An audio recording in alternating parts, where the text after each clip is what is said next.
नमस्कार बंधुरा केमन आछो सबाई। देखो आज खूब एक মানে मन खारापेर दिन तबु তোমাদের সাথে শেয়ার করলাম। আমার মেয়ে এসেছিল 2-3 দিনের জন্য। তো আসার পর ওর খুব শরীর খারাপ হয়ে গেছিল। যাবারও সময় চলে এলো, শ্বশুরবাড়ি যাচ্ছে। তো এই দেখো একটা কালী মন্দির দেখিয়ে দিলাম, সবাই প্রণাম করে নাও। আর এই একটা রাধাকৃষ্ণ মন্দির।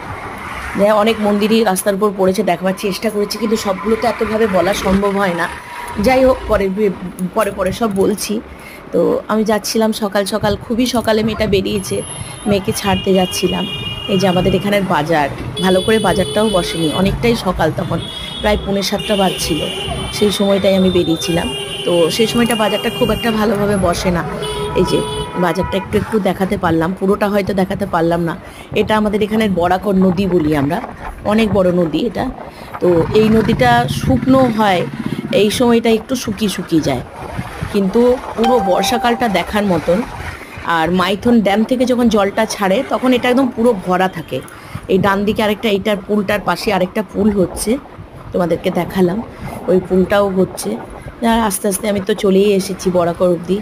আমার ভিডিওগুলো কীরকম লাগছে বন্ধুরা, যদি ভালো লাগে প্লিজ একটা লাইক কমেন্ট শেয়ার করে দেবেন, একটু সাবস্ক্রাইব করে দেবেন চ্যানেলটাকে আমার। এই যে মেয়েটা আমার বেরোচ্ছে, মনটা খুবই খারাপ, তবু করতে